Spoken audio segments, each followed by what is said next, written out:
Ladies and gentlemen, welcome back to Driven Wyld. Today, we're talking about the Uber versus Colorado situation, and it has gotten crazy at this point. We've got an email from one of my subscribers, Jennifer Montgomery. Thank you so much for sending us this email and making this video and collaboration possible, because we are joined with Steve from the Rideshare Rodeo and Budsoda.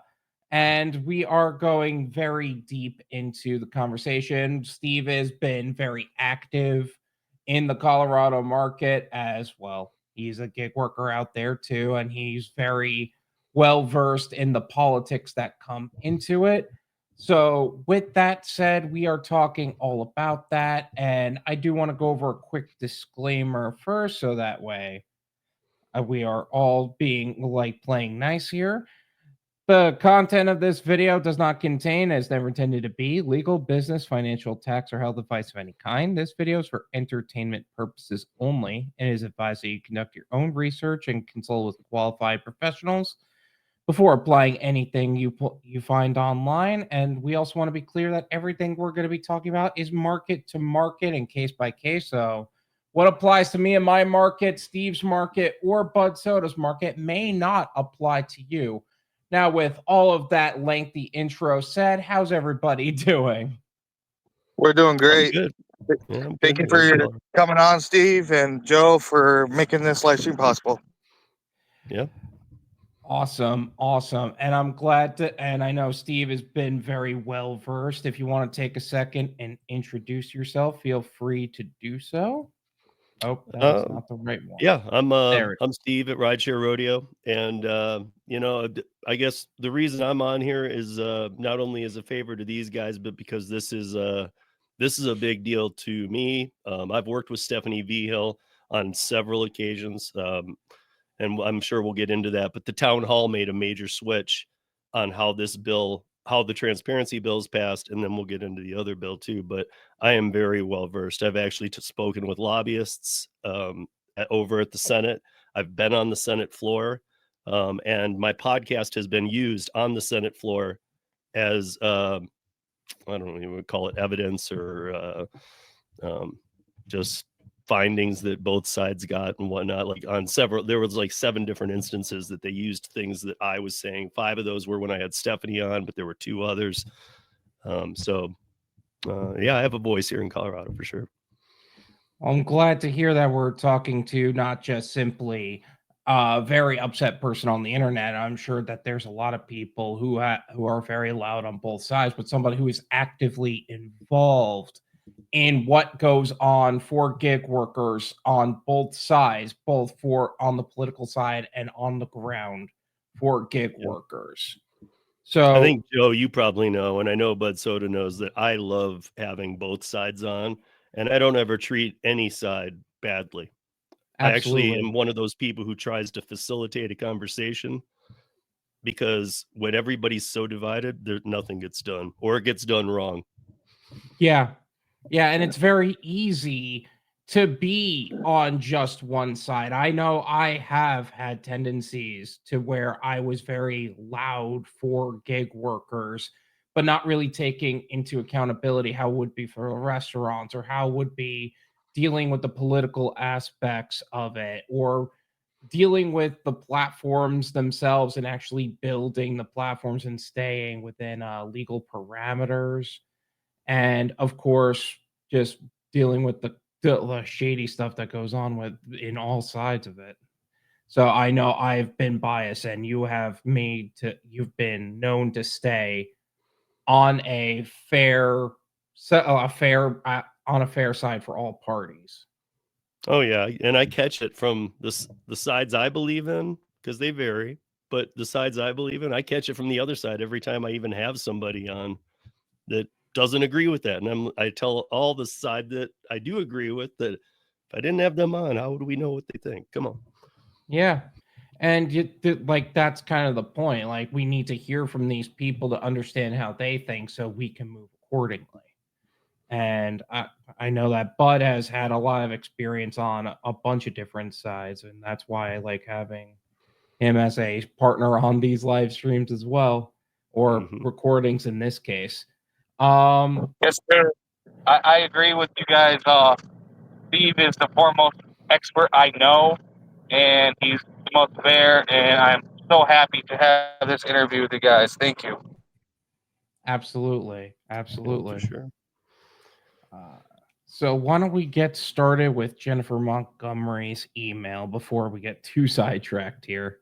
Perfect. Uber is threatening to leave Colorado yet again. This time, it's because the state wants to do the following. 1. Prohibit drivers from driving or offering to drive more than 10 consecutive hours.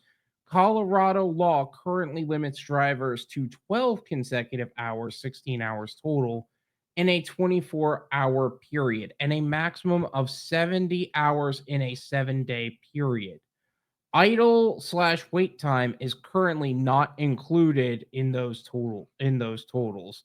Now, on the last point of this, idle and wait time, I think that that is kind of how a lot of these gig apps have been pushing that boundary, especially with online time and with Uber and with like DoorDash and all sides of that, because they want to make sure that they have drivers online for as long as possible.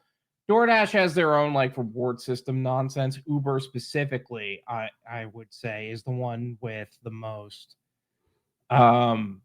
liberal, or I don't know if liberal's really the right word. They take a lot of liberties in what they consider drive time versus idle time. And if you're sitting in one place for an hour, they don't count that as drive time, even though you're online waiting for an order and all they're sending is $2 9 miles, $13 22 miles. And it's all these upside down orders that don't make sense. So would it actually make sense to consider that online time as drive time in this case? So when they're talking about the 12 hours, they're talking about taxis and stuff that can be audited very easily. Easily. They can just call the company. Was this guy on? And then if they don't get the answer they want, they make another call. It has to be a personal. This is just word garbage in this first part, because it has to. I even talked to one of the drafters of the bill about the cameras, and there's no way to audit this. If you're a multi-apper, you're allowed to do what you want. This is just it's just putting it out there that this is the legality. And if we find out you drove, basically, if you are a rideshare driver and you drive 80 hours and you hit somebody, maybe they might audit and look into that a little more and go, you drove over the amount of time. There's no mechanism to check this. It's interesting because they're very particular. I would think that if it's going into law, like they would be very particular on how this stuff is monitored. And I think that is, I think they're hoping on, for this, they're hoping on the single appers, somebody that only does DoorDash or only does Uber, not even Uber and Lyft if you're doing rideshare, but just one. I think Uber already has a control in place from the California law. Is I will milk that 11 or 12 hours. I can't remember exactly what it was. To 18, like a little over 18 by force stopping and doing that. So I'm just wondering if you could like between rideshare, there's only 2 apps that are the major ones, but there's like local ones clearly. I don't know about Colorado, but there's got to be a few in the big cities. And you don't want nobody driving 80 hours doing rideshare. Like, I don't want a passenger in when I'm doing my crazy 100-hour week. Well, first I can tell you there's a lot of people who do 100 hours a week of just rideshare. Yeah. Oh, I don't doubt that for a second, because I do it doing the food delivery and grocery delivery stuff, and catering and last mile. But like, I think as far as having passengers, there should be that strict time limit of like no more than 80 hours. If they audit you, you get in trouble. Yeah. The other thing I would have to say about that, though, is specifically towards The like, first off, if you're just working on a single app, you're not really in my opinion, you're not really an independent contractor trying to make the most amount of money possible. You're a 1099 employee mindset wise, and you're either waiting for the next job or expecting the app to treat you right, and that's not reality. That's just that's my opinion. I Like, mean, obvious. I know people who work on only one app, but they're also working on building their own business, but they put in like 10, 15, 20 hours a week on their own business, and then they have to supplement the other amount on the app. So maybe before they were working 30, now they're working 60. So And they have an so exit strategy. but That's kind of do they? adding They to have the an exit point. strategy if their other plan wins. I mean, their other business has to succeed to have an exit strategy. That's an interesting perspective, and I would love to dive deeper into how you would define a successful business model or something of that sort. Obviously, this is not the stream for it, Right, especially with the right. limited time we have, but definitely would love to dive into that at some point. Also, if you guys want Steve to come back on again at a different period of time, feel free to leave that in the comments. I know Steve is much appreciated and loved throughout the community. And if you do want him to come back on, make sure you tell us down below. That also said, yeah, there is a point to be like, okay, maybe they're working on something else, and yeah, having The that closest additional thing I can tell you that might make sense is that the house member I spoke to, when they told me that, I said, "What's the point of this then? This is stupid." And I said it much nicer, but but they said that, well, it's part 1 of part 2 and 3 and 4 that will come in years. It's the well, foundation to be able to start working this way. And we'll get into this, but there's a lot of union stuff that is never mentioned in this that's going on here in Colorado. maybe I'm that guy. And I will totally accept that I am just the not union kind of person, be in business for yourself kind of person, and I will totally take that label and wear it with pride because that's just the kind of person I am. If you want to live that life, if you want to be the person that joins a union and if you're working for the union, your call. I still think drivers should have that choice of their own as opposed to being forced into it through legislation. That Well, and is that's what we'll my get into personal opinion.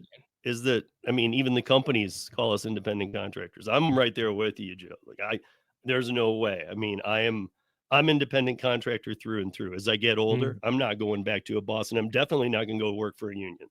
Unions are at their lowest levels ever, but they're making some of the biggest grabs they've ever done. Because they're And all politics. right, but I mean, there's really these days, there's nothing. Look, firefighters, police departments. There are some Oh yeah. there are some there are some exceptions to this rule. I would say teachers, but theirs is a mess. I think teachers need a whole redevelopment of their entire system if we really want to get into that. But Yeah, no, again, again, not this podcast. I'm just saying that there are like firefighters and police officers. I think we can all agree, or if you're not familiar, look into it, that unions are needed for those guys. oh, they're not just needed, they're vital for that industry Hmm. 100% because of the nature of what they do. And yeah, Right. you can argue that delivery driving and rideshare driving is also dangerous work, but not to the point to where you need somebody lording over you, especially for people that didn't want that in the first place. Yeah. And Yeah. So for example, I've done tree work, and that's IBU 1249 local to be fair. And while I've had my disagreements with them, it's like as far as like tree work and stuff goes, and the safety stuff, like that, they they they're supposed to hold a certain safety standard with us. The disagreement I had with them on the safety is the fact that sorry for the interference, but like you talk right next to me. But like the safety stuff, they just cared that we were in compliance, not that the equipment was what. But since then, they've started testing like all this new equipment, and that we're allowed to have it. Not that they'll provide it for us, but that we're allowed to have it, and that stuff that we have personally is in compliance. You're talking about what? A union? IBU tree work, yeah. So the 1249 International Brotherhood of Electrical Workers line clearance side. Right. Okay. Contract. Yeah, I mean, on the independent contractor side, yeah, we'll we're get talking. into it when we get into the We're talking camera about thing, 'cause I independent. wouldn't want to Yeah, jump we're the talking gun, but independent contractor side. Is there is stuff that we can do that would apply to, like Joe did FEMA cleanup work, and that's why I thought it was relative to what we're talking about. I don't know if well, it's no, it won't be, but it will become apparent when we get to that, to the Yeah. part of the law. So speaking of, why don't we move on to that before we get too sidetracked? 2, require platforms to procure a criminal history record for each driver at least once every 6 months after initial criminal history record check, the current requirement in Colorado. Now, maybe I'm just not paying attention. And if that's the case, fine. Under my understanding, I thought they did this annually or like at random anyway. Is that not the case? You got it there. It's sporadically. You get initially done, and then you don't know. You might get one done and another one in another month. It might go a year. Who knows? They just. I mean, I can tell you guys, or I won't, but I can tell everybody that from my experience working with ParaWorks, I work directly with Checker. Those guys have done nothing but just absolutely offend me and showed me that they don't do anything. Nothing. But what do you expect for $23? Yeah, yeah, that's true too. Offend you in what way, by the way? There was another app called Sterling that I also didn't care for. The background check services. They seem to be irresponsible and gentleness. We knew of like 5 at Para that did it, but they all were like $7 apart. Checker was the cheapest. That's why everybody uses Checker. They're all about the same quality. They don't do a good job. None of them fingerprint. A real background check would include fingerprinting, period. A true background check. Yeah. If we really want to get into that. Yeah, I think there's only the one initial part of this bill was running to require that, but it's been removed. So I feel like the notaries, like the mobile notaries, those who have that business in Colorado would be fighting to make that happen. Not even because like they want to have their own business or blah, blah, blah, but they would be making bank on that if they did. So I wouldn't be surprised if there was a lobbyist community of people that are just looking for that paycheck for that. Yeah. So again, same. We'll table that because you guys make a mental note of that because it'll go along with the camera thing too. When I tell you guys a problem with all of this. So the camera's a whole other video that we gotta get on. As I don't like. But also before you move on, Joe, I do want to at least mention that you had sent me the 23095 bill that Stephanie wrote that included TNC and DNC. I believe that was forwarded to me from Jennifer. Yeah. And so to Jennifer or anybody else who's curious, 23093, the original bill that Stephanie wrote did not pass.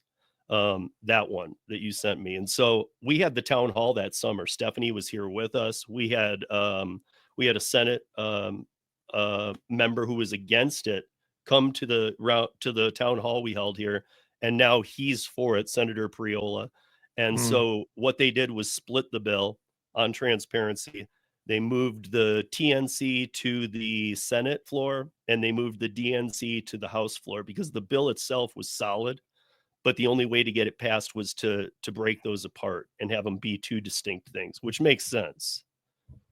It's amazing how they gotta repackage everything, whether it's move something out or put something into it, just to get it past a certain point. Like they did the same thing with the TikTok ban. They did the same thing with Colorado. That like, it's Yeah, amazing but how much with the politics rideshare, you have a gets past. passenger, Yeah. and with the delivery, you have food. So I mean, there's a lot more that needs to be done on the TNC side. That's why they gave it to the Senate. Which makes perfect sense. Mhm. But let's move to the next point. This is where we get into fingerprinting.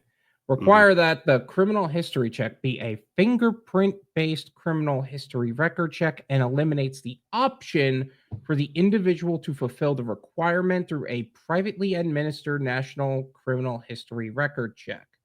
I've never had to provide a privately administered criminal history record check, but that doesn't mean other gig workers in Colorado haven't had to. It's also possible that no Colorado gig worker has had to do so yet. But the bill is No Colorado gig worker has had to do so, fact, and no Colorado gig worker under the current new terms will have to do so. That's out. They're actually back to they just want a checker background check done every 6 months. They don't we were talking about sporadically. They don't care about that's what upset them. So they just want it done every 6 months. They're still under the understanding checker actually does something, or at least they've convinced themselves into that. Okay. Well, does checker also do does a checker even provide like the option for fingerprinting? Like, No. I was gonna say, like, No, I don't even know the checker isn't run out of some guy's garage. Let's be honest. Would it actually surprise you if that was actually the case? It would They surprise don't. me if it wasn't the case. At $23 a check, I think it absolutely is. It's probably it's probably a team of 5 people, and I'm not kidding. Honestly, it wouldn't be a bad way to keep costs down if you were to start one, but again, But you it's should do not the going to be work you're supposed to certainly. do. Yeah, it's not. It's So by no means an extensive check, but I think that was kind of the point for DoorDash, Uber Eats, and Grubhub. They didn't want an extensive check. They just wanted the box checked, and say, okay, well, we did our part. Now they can do whatever they want with us at this point, right? They can make us money. Yeah. For pocket change at this point. I mean, but let me just ask you and everybody watching, and I have a question. Would you guys all, because I would, because I'm sick of the way these games are played, would you pay $80 a year to have a check done, even if you just do food delivery or courier work, same as the rideshare? Would you pay to go in and pay your own background check $80 a year? And then everywhere I you have apply done that for that. would not deny you on that because you've passed a legitimate test. Well, first off, if it guarantees that they can't utilize that reasoning to justify deactivation, absolutely. But I would also say I don't know if I would do that for DoorDash, Uber Eats, and Grubhub today as opposed to what they were, because they used to pay so much better. They used to play less stupid games. Today, I'd probably You're going to be get a more lot less committed. people onboarding, though. Yeah, that is true. And too. especially you rideshare drivers realize that a third of the drive, what they estimated in Colorado was, for whatever reason, a third of the drivers would not pass a fingerprint check and would not even take one. So imagine if 33% of your rideshare drivers went away. Doesn't that help the congestion? It does help the congestion, but does it help the pay? I don't think that's going to be enough of a reason to say, hey, we're going to pay our drivers better now that there are less drivers and we need to have some kind of retention. That's not reality, especially if you're, and I know that there's a section on this already as well, but if they're account renting and there's not enough backgrounds on that subject, there's not enough structure to deal with them on that subject, because yes, there is the identification system, and yes, there is a point about this further on, but how simple can that also be? They could still have somebody else representing them on the platform. They need to be harder cracking on that than just checking the box. Absolutely. And the reason I brought it up was because in London, that's the cost that it is. I think it's like 90 pounds or whatever. But here there's a company looking at doing it for $80. And what it would be is you would wear a lanyard if you need be for rideshare, or you at least have it on you. In there is an RF reader. So it also takes away all the fears for rideshare because, and even for any delivery people to, if they need to match you up. But it has your picture, it has your number, and it applies to all the apps, and it has an RF reader. So when a rider comes up to the car, they see your picture, your number, and yep, that's the right car. They come in and now they know it's you. It's been established. That's how easy it is. We just don't want to fix it here in the United States. Is that sounds an awful lot like a TWIC card, if you know what I'm talking about with that, Mhm. to where that allows certain like couriers with cargo vans and whatever to pick up at airports to get Mhm. through security. They need to have that in order to get on the tarmac or whatever to get the whatever shipment they need to. And Yeah. that sounds similar to that, to where you have your own like your own verification in a system that is verifiable. If they did that and they also included that service, hands down, I would do that. That's not Okay, even a but if they didn't and question. it was just the gig apps, Spark, everything, because every time you onboard, they're going to run a checker background check. That checker background check doesn't work. It's broken. It doesn't work. So if you're on 10 apps, all the apps are paying $23 each time. They're paying $230. The apps would love to not pay any. I would easily pay $80 a year because I know it would cut down on the, even when people sign up, if they were like, okay, go to the TNC office and get your card right there, half the people are going to stop. No, I don't want to do that.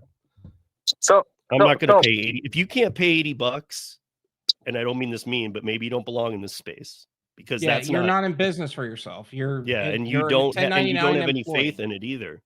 If you don't Yeah. think, okay, I get it. Like independent contractors, we got to put our own skin in the game and put some money in because I've done an app where they make you pay for your background check. It's like $50.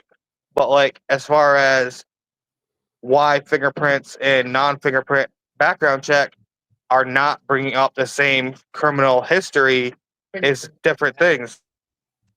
Well, like my friends say that the fingerprint thing shouldn't matter because it should bring up the same criminal history. And why is Checker not doing that? no, it's, think of it like tiers and checkers at tier 1. They're like Mhm. running, I mean, the biggest flagged item on Checker that we dealt with that I was literally spent hours every week on the phone with them, was always deactivations that were due to somebody moving. If they moved between a checker check, it flagged them. If they moved states, it deactivated them. Mhm. So even if they did nothing wrong, if their last checker check was in Michigan and their newest one was in Indiana, they were deactivated. So You don't yeah, have to as far do as the anything. You background don't have check to do company, that's anything illegal. Nothing's changed. Same check they yeah. ran the last time. But if you I go moved from New York. states, you got deactivated. Yeah. Yeah. And another point that I think is important, and the same thing goes for like getting your own bags and getting your own equipment. You're in business for yourself. If you Mhm. can't if you can't invest in your own business and invest in your own success, why should anybody provide you with opportunity at that point? Yeah. Like that's just reality. That's not me being a dick. Well, maybe I am a dick. But maybe like that's not me trying to be a dick. But that's the reality of it all. And also, you're already putting your biggest, or for most gig workers, your biggest asset's already on the line. You're putting your vehicle on there. One of the biggest Well, I mean, assets, yeah. your person is your biggest asset, okay, but you're putting your vehicle on the line immediately. Yeah. Go do a background check. I mean, first of all, these background checks come back to you and they don't say, "Oh, you failed, you're done, over." They come back and you have a chance to like fix things. Yeah. You have a person to talk to explain, "Oh, no. I moved there and I was Yeah. living with a cousin and." It's not some guy in a garage on Checker who is like, as Steve said, has been offensive and just does whatever they want at the end of the day. It's a person you're talking to. It's not some tool in the Philippines that is just reading off an AI script. I I Or know that just sounds AI. harsh. Yeah, no. Yeah. Or It's is somebody just from your AI. state. It's somebody from your state It's following somebody up. from your state looking at you in the eye with your best interest in mind. Because let's be honest, these guys, yeah, they're probably like been through it themselves, but they know the difference between they know the difference between somebody who got flagged because they moved and somebody who got somebody who like committed a felony or something worse. And they But are verifying all of that accordingly. going Right. through that process could be nigh impossible to, like, I've seen it 100 million times on these Facebook posts. They move states and they're deactivated off all their apps because they move states because the background service is still looking at their old state saying, oh, your driver's license in New York when you move to Colorado is no longer valid. And it's a huge problem now, and they need to fix that. And that's where I think this transparency law is trying to, like, because now they have to do personal deactivation stuff. Like you go to panel people versus it's the AI over and over and over and over. That's where I ran into problems with like DMVR checks. Like Grubhub deactivated me after I was activated off something 3 years ago when they deactivated me. Like it was like 2 years ago, to be exact. And they all of a sudden care about that when previously that didn't matter. And that's where I think the Colorado law is actually great in that regard, because now they have to have a panel review that and be like, oh, the human would be like, oh yeah, he's good, put it back on. Yeah, no, but still, I mean, it's even that deactivation panel is you have to set dates. It's not like you're reactivated in 24 hours here. Yeah. I don't. I'm not. No. I'm not No, saying but we know people who are deactivated for no reason, rejecting you over and over. Right, but I'm saying we know people who are Marco, Nova Dash or Nova Hustles.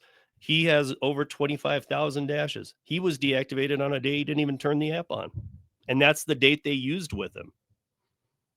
Well, on Sunday, May 12th, I didn't work that day. I didn't even turn the app on. That was his reason, and he was and they left him deactivated for 3 months. He fought it for about a month, gave up. About 3 months later, he was put back on the platform. Yep, I remember.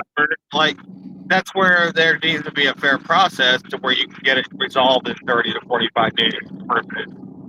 The AI saying no over and over and over, and it's like you need to bring up the actual transaction. Like you can still hide the customer details, but saying it was a Taco Bell order at this time that had a problem at the end of it, and this is why we deactivated you. And it should be as simple as, because we consider it a fraudulent transaction, you're not going to get paid for this. Do you want to stay on or not? I know that DoorDash is doing a few things like that now, to where you're saying you're not going to get paid for this, and they give you a slap on the wrist, the first offense. Then they still deactivate you later on down the road if you have a similar offense, being it's a fraudulent customer that's causing the problem, not you as a person, as a dasher. I'm going to be even harsher though. I think if like we have this deactivation panel that obviously even you guys knew about. I mean, I think it should be 72 business hours. I'm sorry. Like if you're deactivated and they don't tell you why, and you can't get any answers and anything, you should be able to have an answer in 72 hours and either be off that platform forever because you did something, or be it back on because they screwed up. Yeah, I only got lucky because I got in touch with the right team, and that office in Denver, Colorado is closed because the deactivation team is in Denver.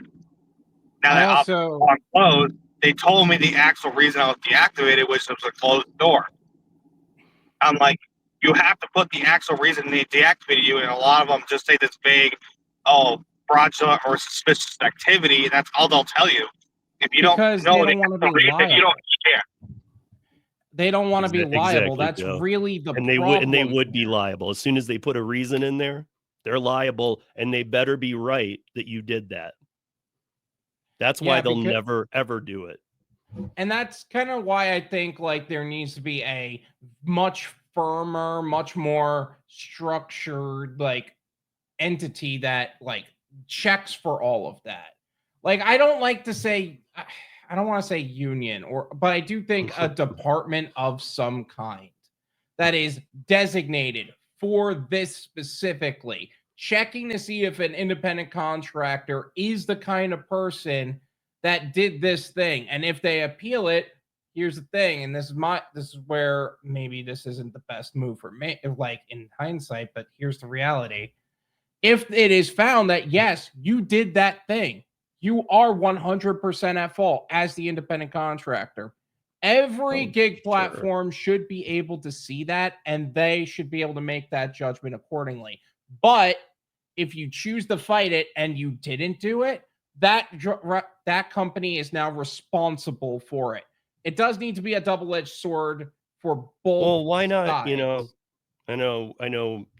I know I could get argued by both sides on this one, but why not just have an email come to both parties? One is just sent as copy to Uber or DoorDash. One is sent to the driver saying you had a complaint from a customer saying you did this. Do you agree, or did you not do this? And as soon as you say not, you've cleared the company. It's on you. Now you've spoken on your behalf. Like as just a simple yes or no, as opposed to a full story. Well, yes. maybe not something that would lock you into being screwed without an attorney, but yeah, something along those lines. Like, you know, is this absolutely false, or do I need? I don't know how it would be worded. So I'm thinking what I'm saying. Like, send it to the driver first. See, did this guy? Because we know that most people are just trying to get a free meal or a free ride. Yeah, that's what I'm more than half. So I'm thinking two scenarios where the customer said you didn't deliver it, or it's the wrong quote-unquote order because that's a contract violation now, and then you proved with the pictures that you did otherwise. Like, let's say it was a hand to me and you couldn't get them to respond to you. You actually followed the steps. You have to follow the steps. And if you didn't, you're like, no, I'm just gonna say I confirmed the order, didn't wait the 5 minutes. That's on you. But like Uber doesn't care either way. That's what I'm saying is like, that's where the company needs to be held responsible. Is even if you waited, like their ridiculous window is just 15 minutes, I believe. It's like 15 to 18 minutes. As far as like when I said I couldn't hand an order to a customer, or like I had to take a picture of it. That's where you should be able to provide pictures that you took personally and say, hey, no, this order got delivered. I can prove it. And otherwise, the driver's held responsible. And the other end is, we all know that there's drivers in every area that unassigns the order and just steals the food. That's where the drivers should be held accountable. But as far as the company being held accountable, it's like if I took the pictures and I tried to follow your reasonable steps, or your steps were unreasonable, like more than a 5-minute wait, you're saying 15 to 18 minutes, like Rodeo will say 45 sometimes, something crazy. No, I'm not waiting 45 minutes. That's an unreasonable amount of time to expect a contractor to wait.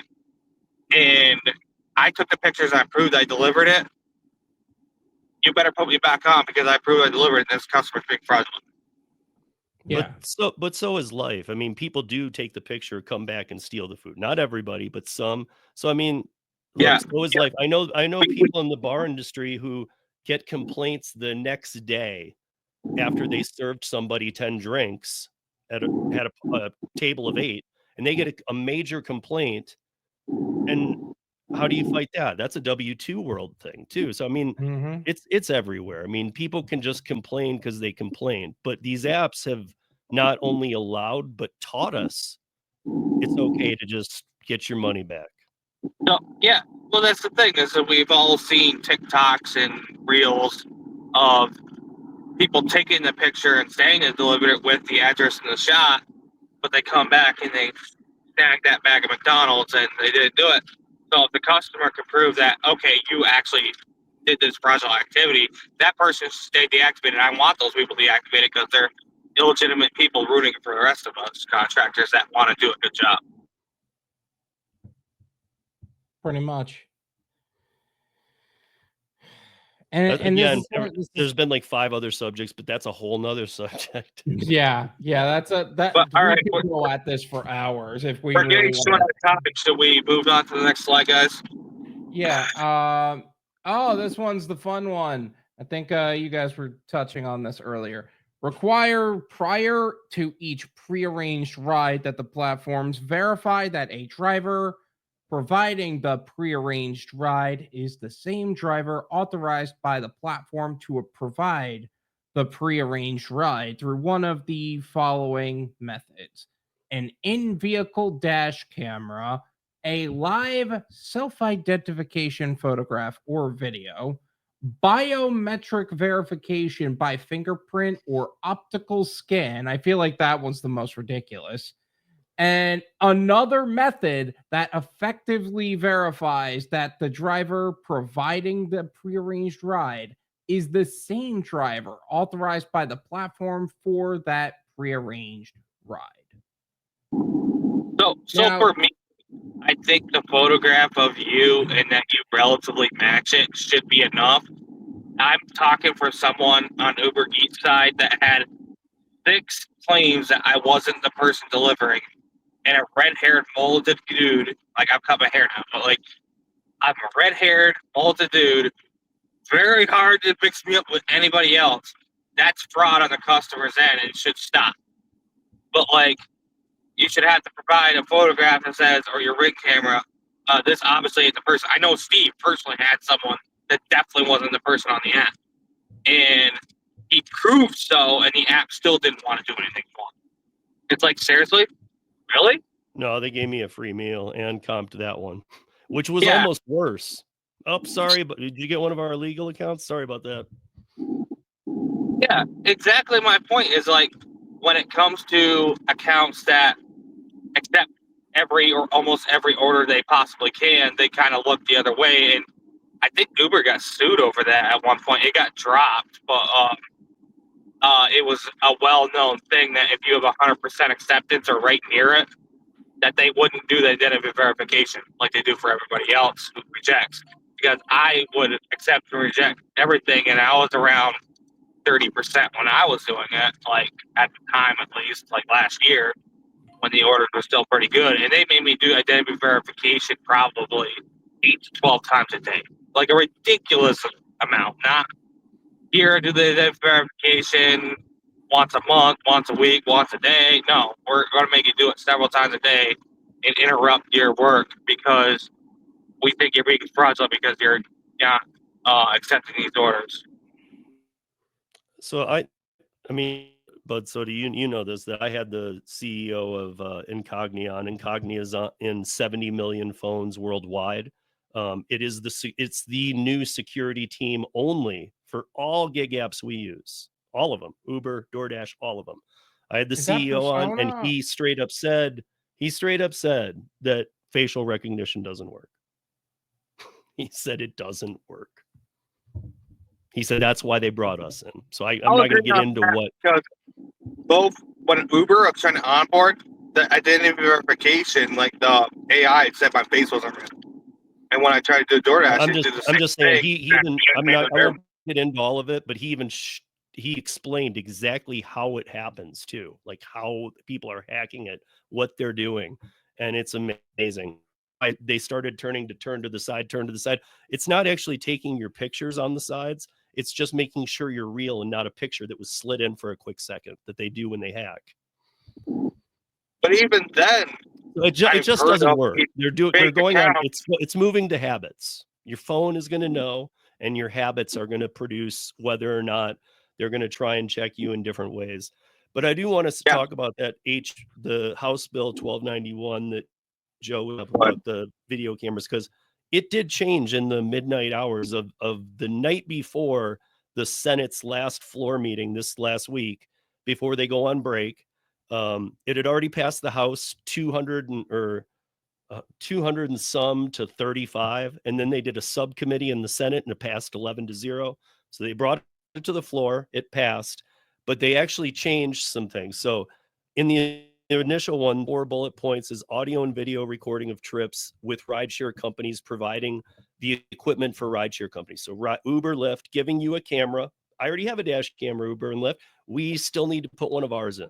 And whenever I open the app, it turns that camera on. So that camera's running at all times. That's the initial one. A ban on offering snacks and water. Uber, Lyft, don't worry about it. We don't give snacks and water out anyway anymore because the pay is so low. Mandatory safety screenings every 6 months and more stringent verifications that the person behind the wheel is actually the person it belongs to. Now, that was what it was on Tuesday. On Wednesday on the floor, it became video and audio recording optional. And what that means is every customer was going to see a screen that says, do you want to be recorded for your safety during your rides? If you opted yes, you would only be placed with drivers who opt yes and accept these cameras into their car. So if I said as a driver, no, I'm not going to let you do that, I'm barely going to get any rides because most people are going to opt into that the way they'll word it. We all know how clever they can be. And then the next was passengers only could bring a civil. This gets weird. Passengers now, this is how they reworded it, can only bring civil suit against a driver or a rider in instances of sexual assault, kidnapping, personal injury, or death. Otherwise, just like every other state, you have to deal with the arbitration. That's a joke. A driver would need to notify a rideshare company within 48 hours of a guilty plea for an offense that would disqualify them from driving, and the company would not be liable if the driver did not report the plea. So we made a joke about this last week that, so if you kill somebody, you have 46 more hours that you can kill people and then say, I killed a bunch of people. I mean, it just makes no sense. Like, what do you mean? Like, you can't just create your own time window on how long you're liable. Like, so specify the specifically that the water and food ban would be enforced through random compliance checks. Well, if you're not running a camera, what do you have, a team that pulls me over and checks if I have water or food in my car? And then Also, companies could remove. And the worst part, the last one, companies can remove driver ratings and reviews they believe are biased. So you're giving Uber the green light to do what they're already going, dude, we already do that. Okay, thanks. Yeah, I think that was... Uber, I know for fact, doesn't forgive bad ratings. DoorDash does, and Instacart does, but Uber does not.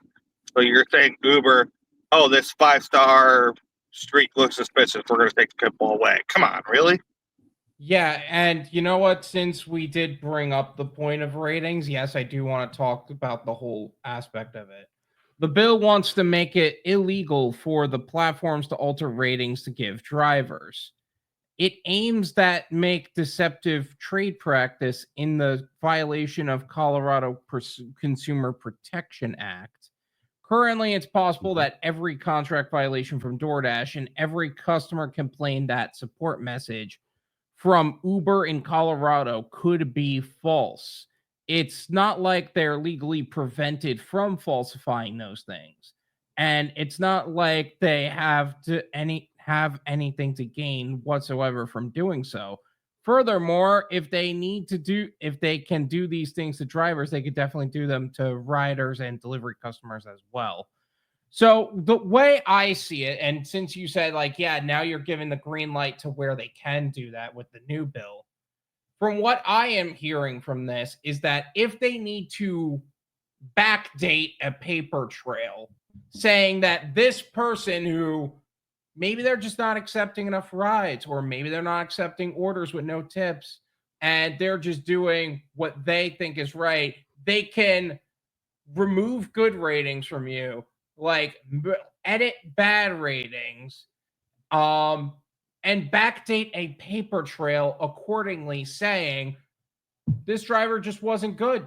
This driver just didn't do all the work we want him to do. So therefore, we decided to put him in a list of a bunch of people that we decided to just remove from the platform.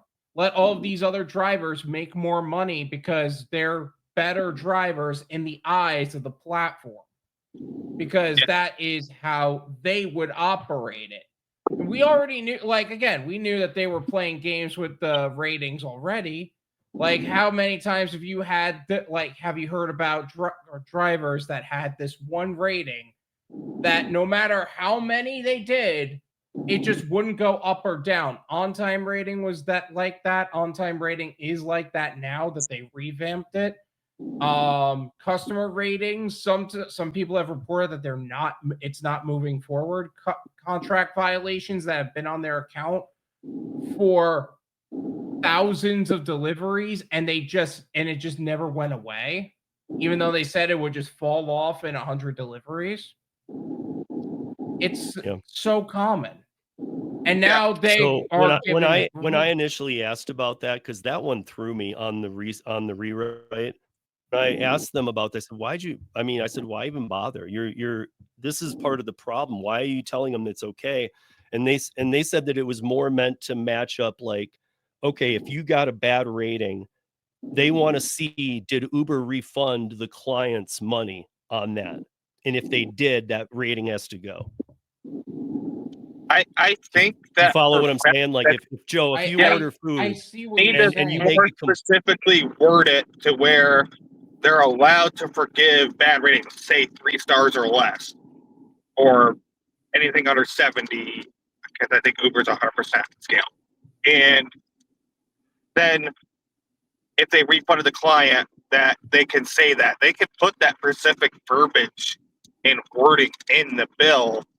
I think that was written very poorly. Just saying, because Stephanie definitely knows how that works. I mean, Bill's muddy anyway, but I'm just saying that their point was that they wanted to match up how many of these are you comping, because now with the transparency law, even Uber Eats, if I see an Uber Eats order, it says total and then it says tip next to it. So sometimes you see a total and you're like $12. You're like, wow, they tipped really good. You might see $12, 0 tip.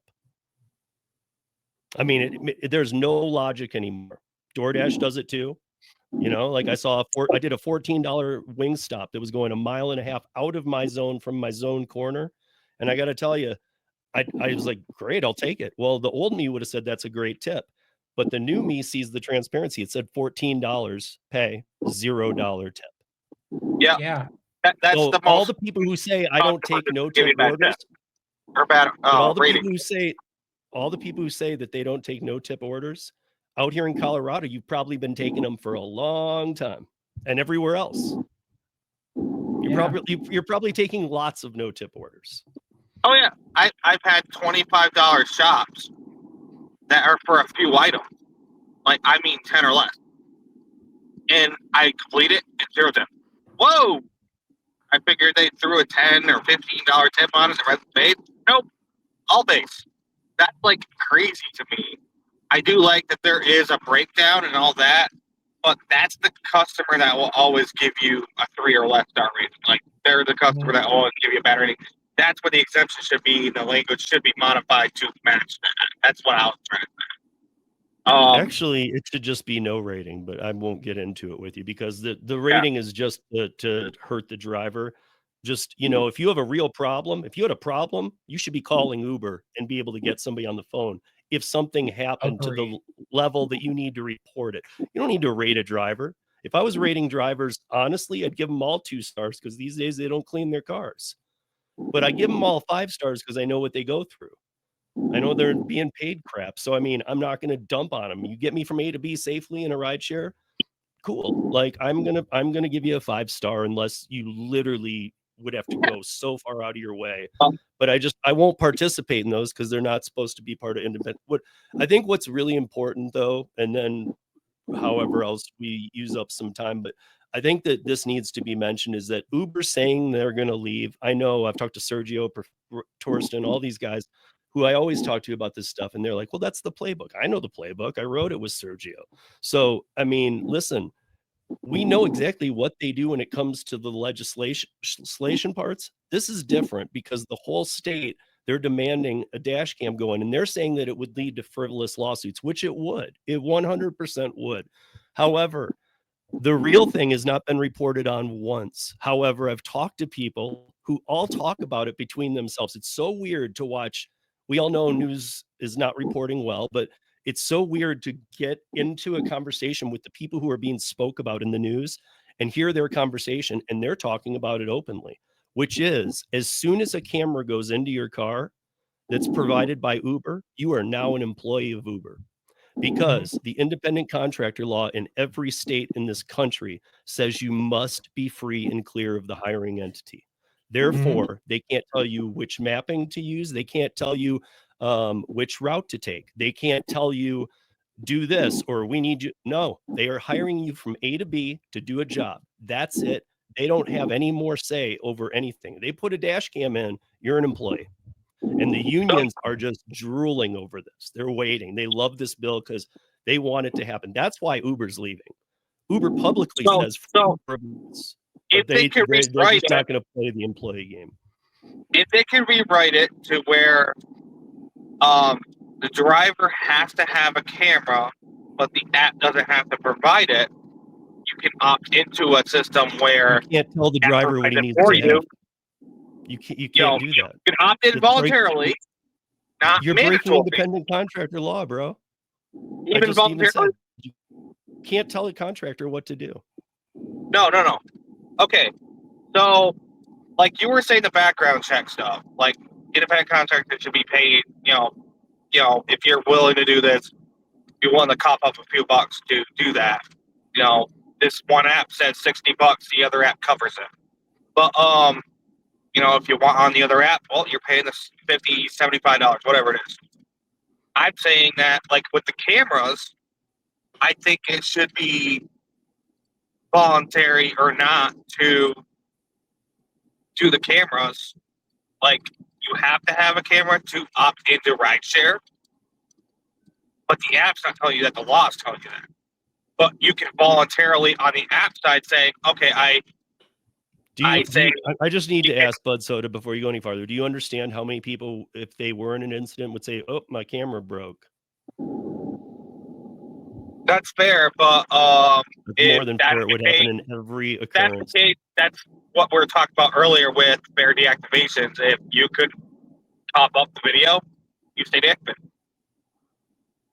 Is that fair?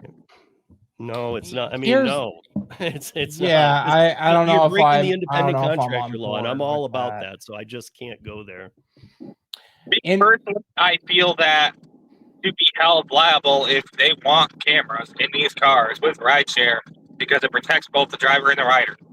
You're liable. You're liable with or without the camera anyway. Voluntarily turn off their camera, they should be held liable. Okay. Well, first off, I don't think having the camera is going to change your liability, but I do believe, not because of Uber, but let's throw this out. They shouldn't have access to whatever footage ends up in your car, because again, then you're just an employee. It's an invasion of privacy, not only on you but all of your clients, which even they define your clients. Yeah, and here's the other side of this, though. I do believe having a dash cam available in your vehicle for personal protection is necessary for the driver for their purposes. Not. Bro, I use two. I got a display ride that uploads to the cloud, and I got this one that clamps on my rear view. I run 2 dash cams, and I don't have to. I've been running them on my own for years. Yeah, but that's your choice. You did exactly. that, not I'm a contractor. Not Uber saying we have to do this because of the law, and we're gonna have to micromanage you and blah blah blah. Shut the fuck up. That's not how this works. Yeah, let me be clear. I'm not for mandatory like the law saying you have to, but if they're going to do that, that's all I'm trying to say. Like I'm saying, like drivers should be allowed to do it at their discretion. But if it comes to a deactivation thing, and you voluntarily shut your stuff off, and the customer's saying this and that, that's on you. And if it's your own private client, where you got them outside of the app, they're your private client. No, you shut the cameras off. That's totally separate. That's nothing to do with I never shut my cameras off. Ever. Yeah, but like, let's say you did have a private client, they value their privacy, I would tell them that we're going to need nicely that we're going to need to find them a new driver. The person, I'm not gonna set up my cameras for you, but another driver's willing to. Like, I'd be willing to. I don't like rideshare, but let's say I'm willing. Maybe if you lived in, again, nobody in Denver would do that unless they're just already driving without one and they just don't care or they don't know. I don't think that's it what matters. They count on. And that's why I brought up the $80 background check that you pay for. That's why I brought it up, because they love using Checker. You think that they wouldn't rather not pay the $23? They would love to cut that out of their budget. But by using Checker, they let criminals on the platform, and they know that. They know that. Trust me. Uber, DoorDash, they're not immune. They are not. They don't. Not only do they not, they know criminals pass those checks. That's why they use that company. Yeah, I also I argued earlier that I don't like that the background checks come back and all of a sudden something former on your MVR matters now. Like, no, it didn't matter then when you onboarded me. It shouldn't matter now. Like the speeding ticket or whatever ticket. If it didn't matter then, it shouldn't matter now. And obviously, rideshare has, more, discretionary as far as like, oh, okay, if you've had tickets that might put the rider in an unsafe situation, then we're not going to let you on at all. That's how it should be. But I think we dragged on the subject long enough. We're already over. Do we have any more slides to go? Yeah, we do. I think I'm just gonna. Yeah, I highly doubt Uber's. So yeah, this kind of reiterates a lot of what we were already saying. I highly doubt Uber's threats are sincere. Uber has made such threats whenever lawmakers in any area of the world have tried to hold them accountable. This isn't the first time they've made such threats here in Colorado. They've made the same threats when the Gig Transparency Act was just a bill. And they're still here. They're still allowing tip baiting as always. Even if Uber's threat. Wait, we should pause on that one, because like I just said, they're not. I mean, DoorDash and Uber straight up aren't. You see it, you get it. And if it gets pulled, that's the decision of Uber. If Uber wants to allow tip baiting, they have to pay for it now here in Colorado. Because when they show me the offer, I get paid that. If somebody pulls a tip, I still get paid the initial amount I saw. If they want to refund the guy's money, they can. It's just horrible business. Yeah, that's what DoorDash does. If the customer pulls their tip, it's still the guarantee to the driver.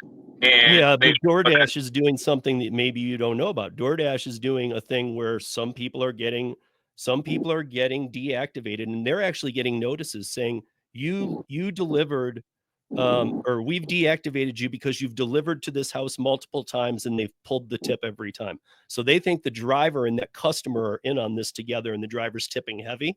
Yeah, I have seen that. The customer's tipping heavy, and so they think, okay, well, this guy is doing this, and he knows where to plot himself to get the order when it comes through, and there's $100 tip. And so if they see that you went to the same, really, you could just be going to a guy that orders once a week and every week tip baits. But if the same driver gets that house twice, they'll say, oh, you're in on this. Yeah. So don't DoorDash people don't think that the tips don't get pulled. They do. They just don't tell you, and they pay you for them. Especially large grocery orders. I've had people pull the tips on very large orders that were, 20% tip up front, and then they pull the tip on the back end. And DoorDash is looking at that as suspicious activity they do on their platform because it's guaranteed.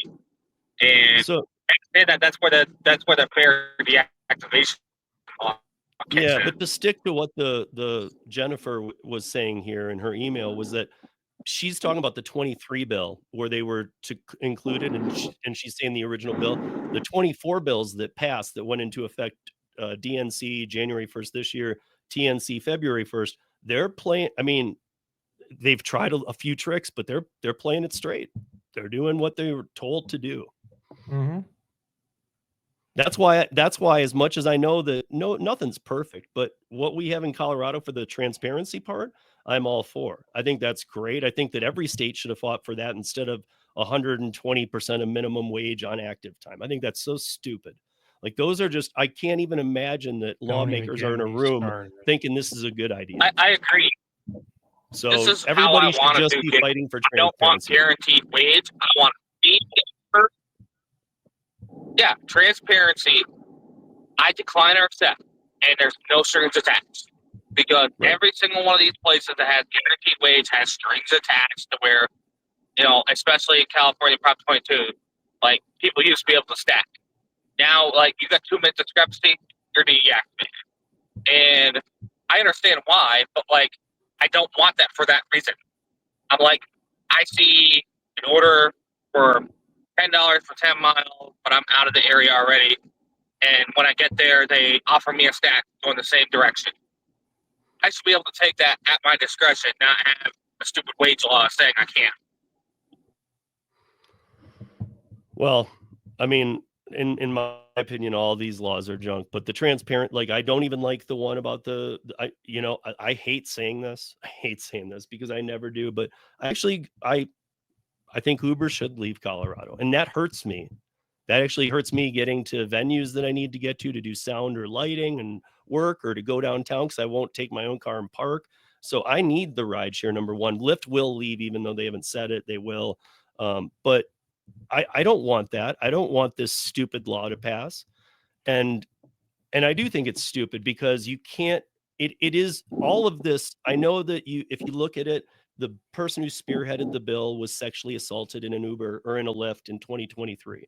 However, that's not why they're pushing it. They finally why didn't she push that bill then? She was already elected. Why she didn't is because she finally got approached by union members to push this bill, because they want those cameras in, because they'll say, sweet, well, you now have 30,000 employees.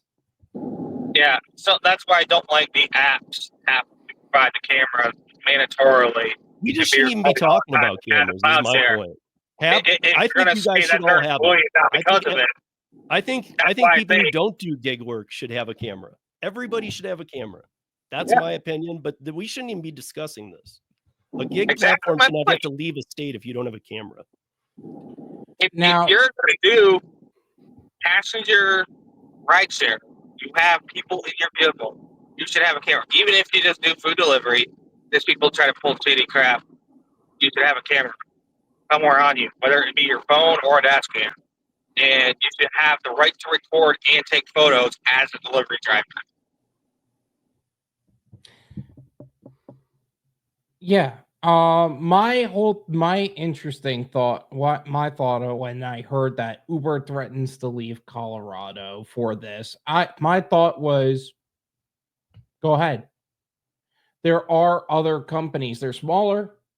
They don't have the volume that Uber has, but isn't that kind of a good thing for those who are on the more entrepreneurial side in Colorado, saying, okay, well, Uber's out, Lyft is out. Why don't we start something in this area that's a little bit more focused to the Denver resident, to the Colorado laws that are currently in place? Because no company is going to open with that kind of liability number.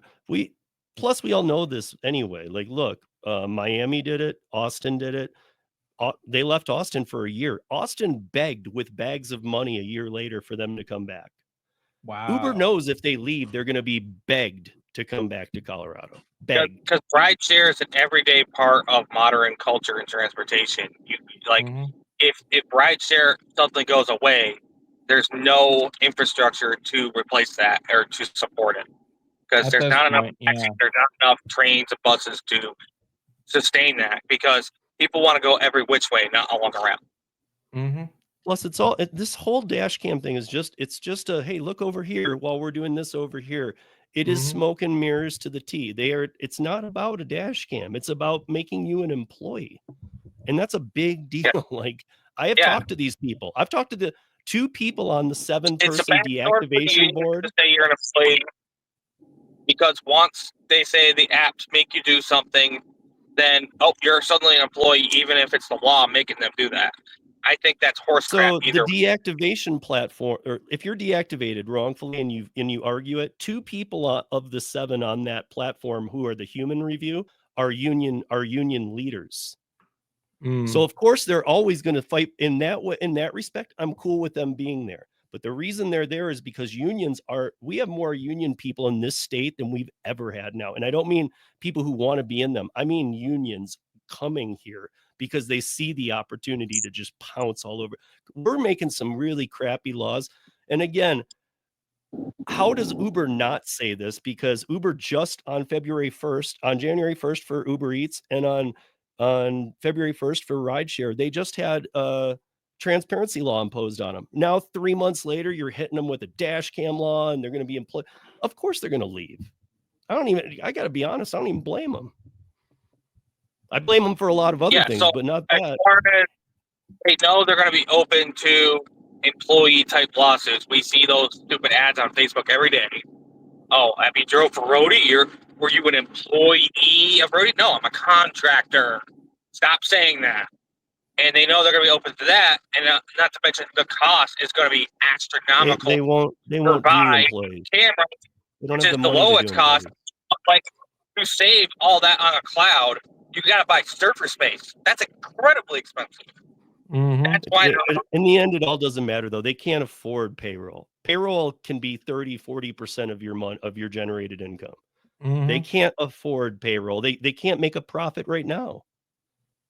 How are they going to make it if they have to take 30% off their earnings? What are they going to hike the customers another 100%? Customers are paying twice what they were 18 months ago. Yep. I agree. That's where it's you can't start making a ride to the airport $300. They're not going to take it. It's going to be unaffordable for all. Yeah. So, do we have anything else besides that, guys, or is that about to wrap up the conversation? There are a couple of other two other slides. Going through it. Even if Uber's threats are sincere, people will find a way to replace them with flyers, posters, advertising. They'll do the same job on their own terms without the platform fees. We just talked about that. Making it cheaper for the customer while improving income for themselves.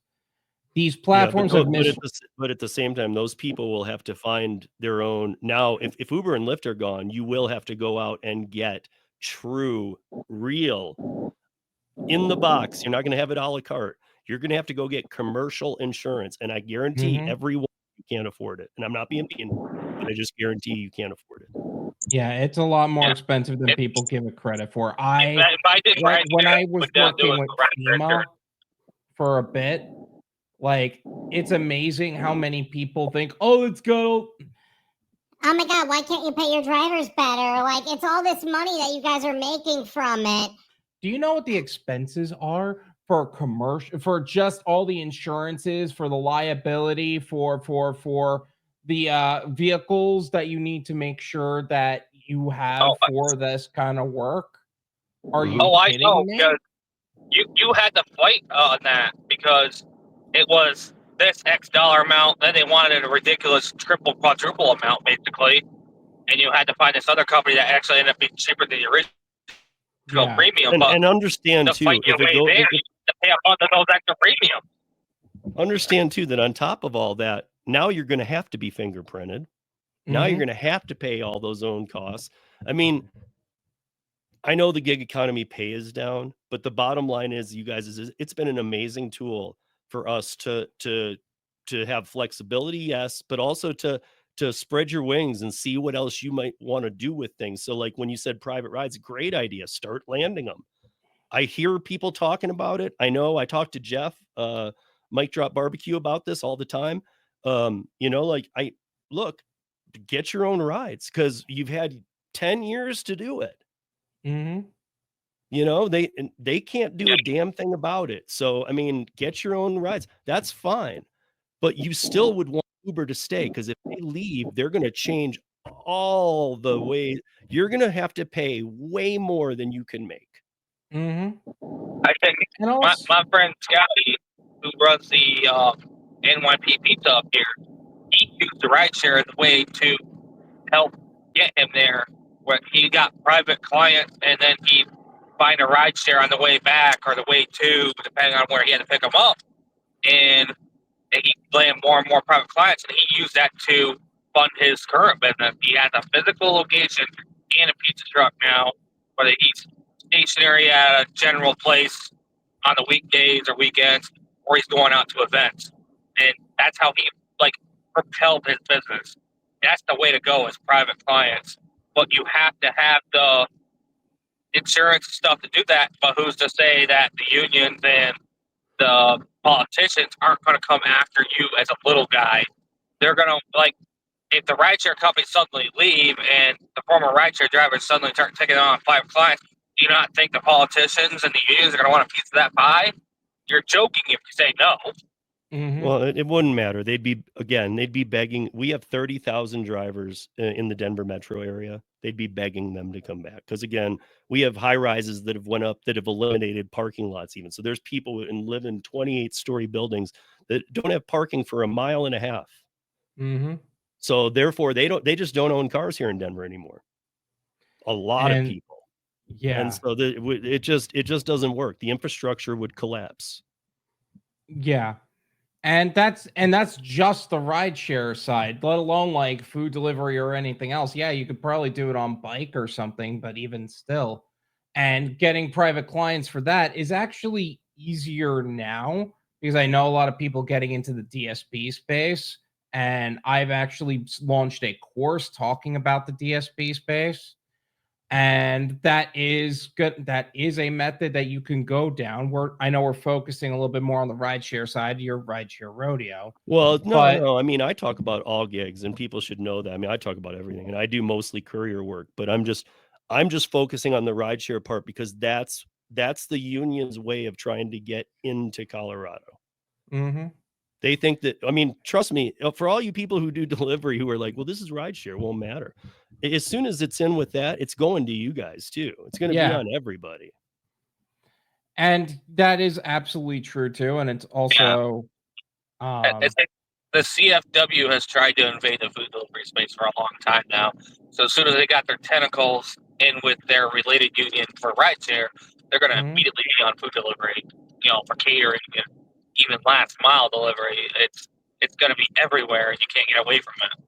Yeah, and nobody really wants that at that point.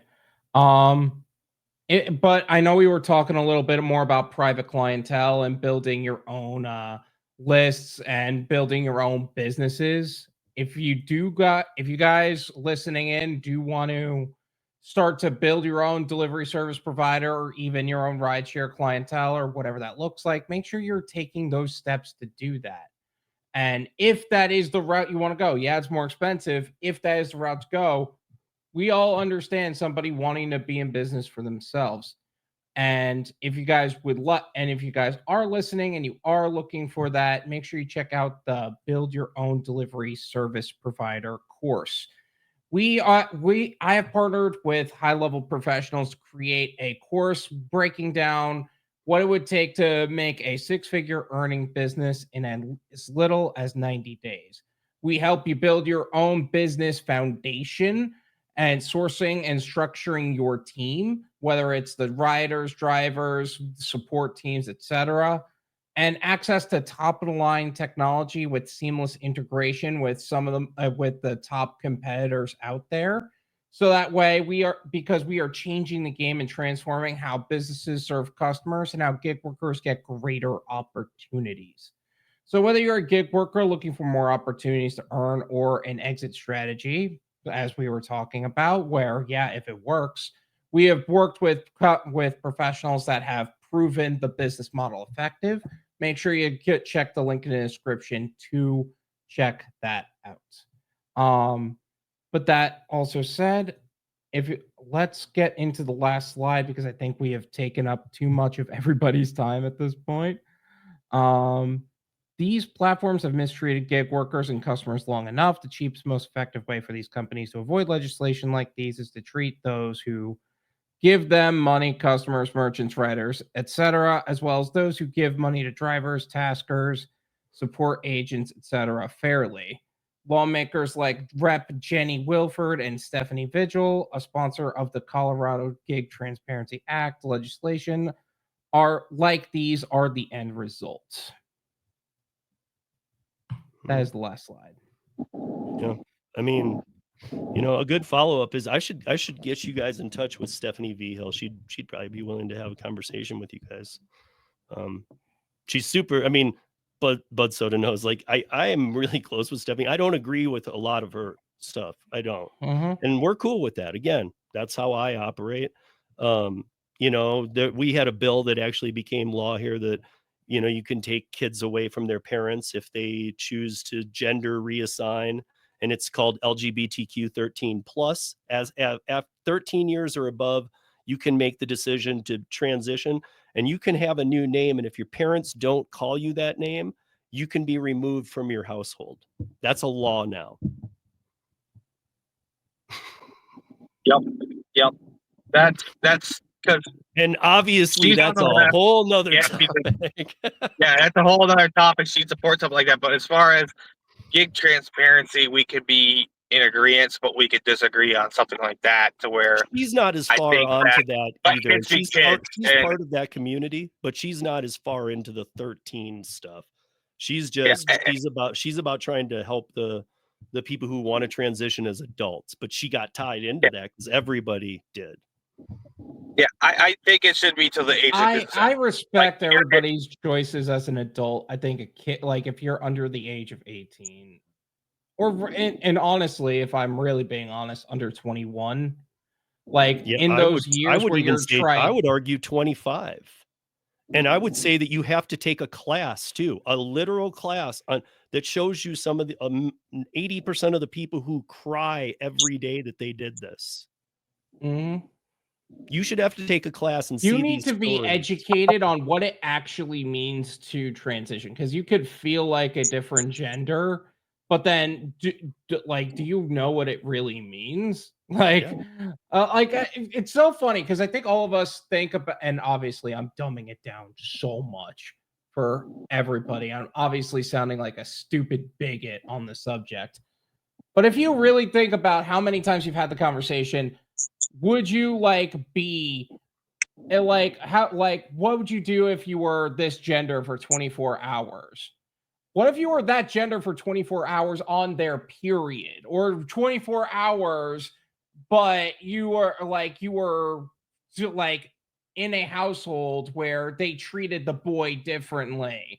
And there's a bunch of different things. The biggest example out there that I will use, because you're not a bigot at all, because the biggest example I'll use, because we're up in arms here and we have a very weird population of people, how they vote, but everybody's pissed about this, because if your son Paul says he now is Jennifer, and you don't call him Jennifer, every time you speak to him, he can ask to be removed from the household, and that ask happens the same day. Jesus Christ. Hey, don't mind me. I'm just gonna rip a family apart real quick by calling you Bob, and you're not even Paul. You're not even Jennifer. And their buddy. Parents work their ass off to provide, and you can't. I mean, that's why I don't mean to bring it up at this time. This is the kind of craziness that's going on here, and that's why this is all a union bill. This is all a union bill. This is not. They did not say, let's slap them with another thing after the transparency bill we fought so hard for years for. This happened 3 months after they're having to deal with reprogramming the whole system. So they just want employees. They don't want us to be contractors. They don't want people who think. They want sheep who follow. And you know what? I'm not going to even touch any more on any subject. We've gone very long. And I'm probably getting canceled for that last bit, but if you need to cut that, but I mean, I've talked about it. I've talked about it publicly. I'm not planning on cutting too much. Maybe a little bit at the beginning and end just to make it clean, but that's just about it. Either way, is there anything? I know you said you wanted to plug something really quick. Budsoda had to run away. I'll mention him towards the end here. So. I know you said you wanted to talk about recording sesh you had. Yeah. So next Tuesday, what is the date going to be? May 13th. May 13th, at 3 p.m. Eastern on Rideshare Rodeo YouTube channel. join us. I'm going to have Kim Cavan and Mike Karubi, two of the utmost specialists in this stuff, about something that's going on in New Jersey. It's very serious. They're trying to kill 1.7 million independent contractors all across the board. Kim Cavan, a famous writer who knows this, lives in New Jersey. Her most recent article on this is worse than AB5. It is AB5, but they're not going to have any exemptions, and it includes gig workers. So you guys should watch. So. Absolutely. And I'm looking forward to that myself. Thank you guys so much for joining us. Make sure you follow Budsoda and the Rideshare Rodeo on their YouTube channels, as well as any other platforms they happen to be on. I know he's got an actual like whole podcast page and everything, which I do need to ask him a little bit more about before I start launching stuff like that. But yeah, thank you guys so much for watching. Make sure you hit the like button, subscribe if you're new, and we will see you guys next time.